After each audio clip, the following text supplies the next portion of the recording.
তো জয়ের এই যে একটা আর্থিক দুর্নীতি, এটার সাথে আমি ডাইরেক্টলি ইনভলভ আছি বলে তোমাকে বললাম, এটা আমরা সহ্য করতে পারি না।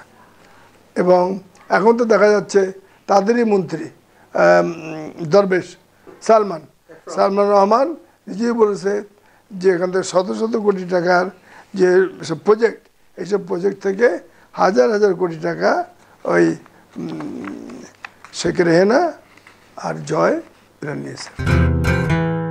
আমরা জেনেছি শেখ হাসিনা বাংলাদেশ থেকে চলে যাওয়ার পরে ভারতের আশ্রয়ে আছেন, এবং আমরা ইতিমধ্যে এটাও জেনেছি যে বিশ্বের কোনো রাষ্ট্র ওনাকে গ্রহণ করছে না। তাহলে সর্বশেষ ওনার অবস্থান এবং ওনার দিন কিভাবে কাটছেন, আপনার কাছে কি তথ্য আছে? তুমি যে বললে ভারত তাকে গ্রহণ করছে না, না ভারত না, অন্য কোনো রাষ্ট্র গ্রহণ করছে না, এটা আমিও ওইরকম শুনেছি। বাট আমি সেই সাথে আমিও শুনেছি বেলারুশ সহ আরও কিছু দেশ তাকে গ্রহণ করতে রাজি আছে। তবে অন্য দেশ গ্রহণ করুক বা না করুক, ভারত তাকে আশ্রয় দেবে। কেননা মীর জাফর আলী খান 200 বছর আগে সেই পলাশির যুদ্ধে, নবাব সিরাজউদ্দৌলার পতনের পর যেভাবে বঙ্গবিহার উড়িষ্যার স্বাধীনতা সার্বভৌমত্ব লর্ড ক্লাইভের পায়ে লুটাই দিয়েছিল মীর জাফর আলী খান, উনি ওইরকমই দিয়েছিলেন ভারতের কাছে বাংলাদেশকে। সুতরাং ভারত তার ঋণ পরিশোধ করতে পারবে না, তাকে ভারত আশ্রয় দিয়ে রাখবে এবং তার ওয়েলফেয়ার নিশ্চিত করবে। শেখ হাসিনার মেয়ে পুতুল এখন কোথায় আছে এবং ওনাকে এখনো কোথাও দেখা যাচ্ছে না, এর কারণ কি? এটা আমার অজানা। তবে পুতুল দিল্লি আসছিল ওর মার সাথে দেখা করতে, কথা বলতে, কিন্তু ভারত সরকার সেটা আলেও করে নাই, এটা আমি জানি। আর উনি তো একটি জাতিসংঘের একটা আন্তর্জাতিক WHO-র একটা পদে আছে, তো উনি তাহলে তো সেই দায়িত্ব পালন করছেন। শেখ হাসিনার খাদ্য অভ্যাস বা ওনার দিন যেভাবে কাটছে বা উনি কোথায় আছে, সেটা কি ভারতের অর্থায়নে, ভারতের রাষ্ট্রীয় খরচে? ও ডেফিনেটলি ভারত তাকে 75 পরে তাকে, তার বোনকে, তার হাজব্যান্ডকে দিল্লিতে রেখেছিল, সবই ভারত সরকারের অর্থায়নে করলে। তাতে খাওয়া দাওয়া, চা নাস্তা ক টাকা যায়?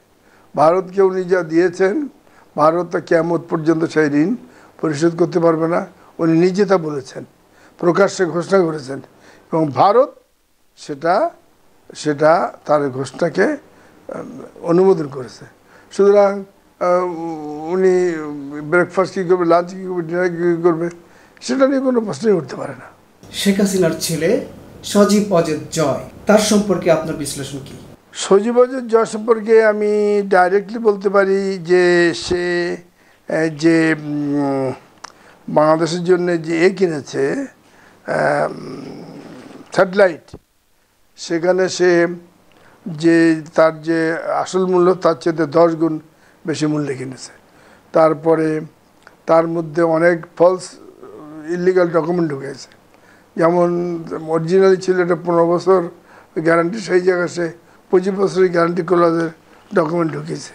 আমার কাছে এইগুলো আছে, আমি এখনই দেখাতে চাচ্ছি। এবং আমি এক সময় ডিজাস্টার ম্যানেজমেন্ট ব্যুরো ডিজি ছিলাম যখন 96-এ বন্যা হয়। তারপরে সেই বন্যার সময় সারা পৃথিবী বলল যে 2 কোটি লোক মারা যাবে, কিন্তু মারা গেছিলো মাত্র কয়েকশো লোক মারা গেছিলো।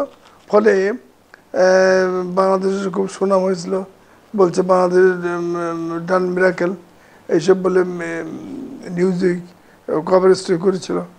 তারপরে 2000 সালে আমেরিকায় ডিজাস্টার ম্যানেজমেন্ট কনফারেন্স হয়, সেই কনফারেন্সে আমি বাংলাদেশকে প্রতিনিধিত্ব করি। আমার প্রস্তাবে সেখানে বাংলাদেশকে ডিজাস্টার মডেল কান্ট্রি করা হয়। Virtually they decided to declare my concept of disaster management আর Musa disaster management model concept. তখন আমি ওখানে যে স্ট্যাক পোল ছিল, যার সাথে 91-এ চিঠিভাবে কাজ করেছি, ওই ঘূর্ণিঝড়ের সময় ডেপুটি কাজ করেছি। তো সে তখন এশিয়া প্যাসিফিক মেরিনের কমান্ডার, স্টেশন ইন হাওয়াই, সে আমাকে সাপোর্ট দিল। আমেরিকার পরিবেশ মন্ত্রী আমাকে সাপোর্ট দিল।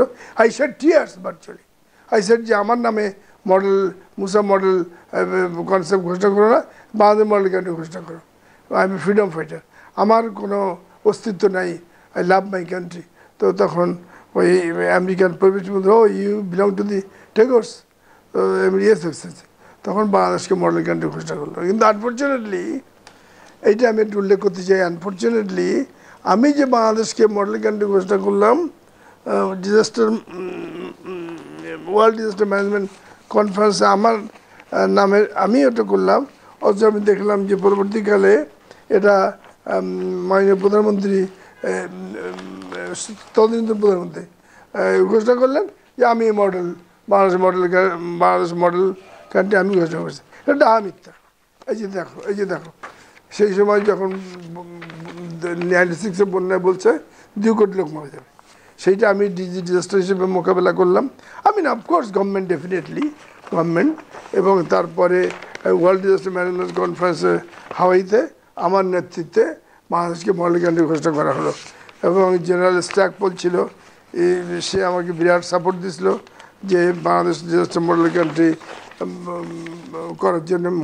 করার জন্য। তো এটা আমার গৌরব, আমার মুকুট আমি বাংলাদেশের মাথায় পরিয়ে দিয়েছি সেদিন। কিন্তু আনফর্চুনেটলি তদানীন্তন প্রধানমন্ত্রী প্রায় দাবি করে বসেন বিভিন্ন জায়গায় যে আমি Bangladesh model, no, she doesn't have any contribution, it's me, আমার মাথার মুকুট আমি বাংলাদেশের মাথায় পরিয়ে দিচ্ছি। এই সাথে আমি এটা বলি যে এই যে সমুদ্র বিজয়, এটা কিন্তু নেভির একজন অফিসার, ওই ক্যাপ্টেন, ওই ফরেন মিনিস্টার বসে, ওনার নামটা এখন ভুলে গেলাম, খোরশেদ সাহেব, তিনি কিন্তু এটা কিন্তু তারই কৃতিত্ব, তারই গৌরব। উনি কিন্তু এই সমুদ্র বিজয়ের জন্য সকল কৃতিত্ব ওনার। অথচ এটা সাবেক প্রধানমন্ত্রী বলছে এটা আমার কৃতিত্ব। আমি কিন্তু ওই যে ক্যাপ্টেনকে বলেছি, ফরেন মিনিস্টার দেখা হয়েছিল, ওর নাম কি নামটা ভুলে গেলাম। তাই বলে, আরে এটা আপনি করেছেন, আপনার গৌরব কৃতিত্ব, এটা অন্যরা নিয়ে যে আপনি কিছু বলেন না? আমি তো টিভিতে বলে দিছি যেটা আমার কৃতিত্ব, আপনি এটা হাইজেক করতে পারবেন না, তা আপনি আপনার কৃতিত্ব দাবি করেন না কেন? খোরশেদ সাহেব যদি মনে পড়ে, ক্যাপ্টেন নেভি, তো বলে যে স্যার আপনারা স্ট্রংলি বলতে পারেন, আপনার সিভিল সার্ভেন্ট, আমাদের আর্মিতে এটা আমাদের পক্ষে বলা সম্ভব নেই যে বলতে পারি না। আপনি ইয়ার ক্রেডিট বলি, স্যার এটা আমার ক্রেডিট। কিন্তু দেখেন এটা সাবেক প্রধানমন্ত্রী নিজের দাবি করে বসতেন।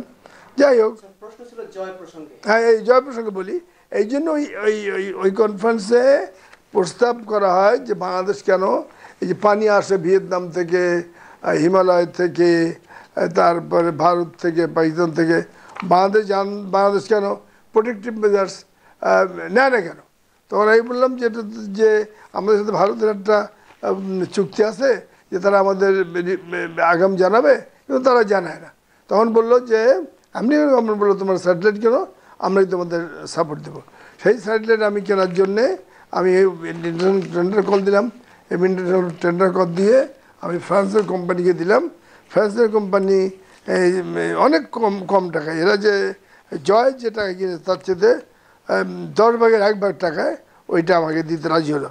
তা আমি ওটা টেন্ডার অফার তাকে দিব, কিন্তু আমি দিলাম না, কেননা ওরা আমাকে একটা কিছু দিতে চেয়েছিল।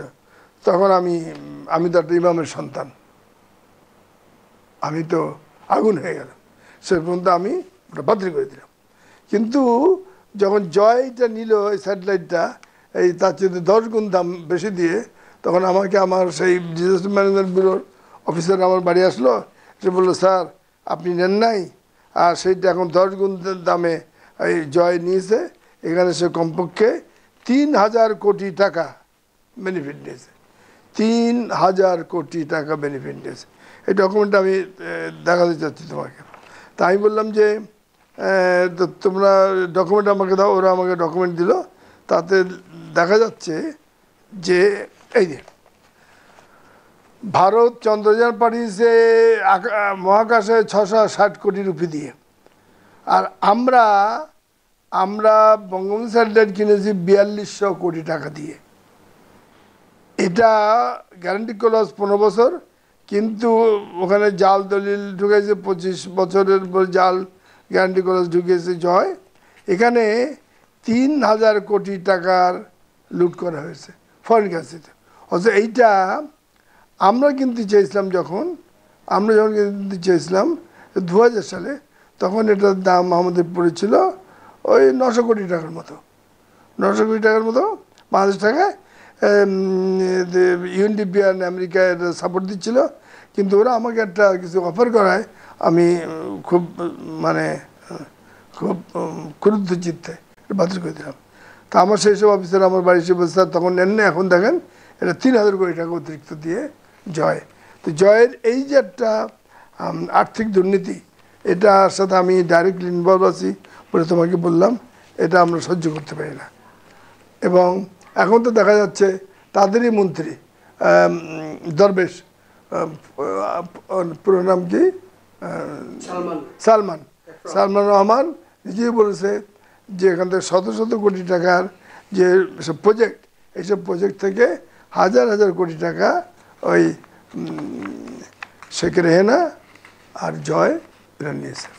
এবং আমি এই প্রসঙ্গে আমি তোমাকে বলি, আমাদের যে মেট্রো রেল, কলকাতার 31 কিলোমিটার মেট্রো রেলের জন্য ব্যয় হয়েছে 4874 কোটি টাকা। প্রতি কিলোমিটারে এখানে ব্যয় হয়েছে 155 কোটি টাকা। অথচ ঢাকা মেট্রো রেলের দিয়াবাড়িতে মতিঝিল 21 কিলোমিটারের জন্য ব্যয় হয়েছে 33,472 কোটি টাকা, যার অর্থাৎ প্রতি কিলোমিটার বাবদ ব্যয় 1583 কোটি টাকা। যেখানে কলকাতা ব্যয় 155 কোটি টাকা, সেখানে আমাদের এখানে ব্যয় হয়েছে 1583 কোটি টাকা।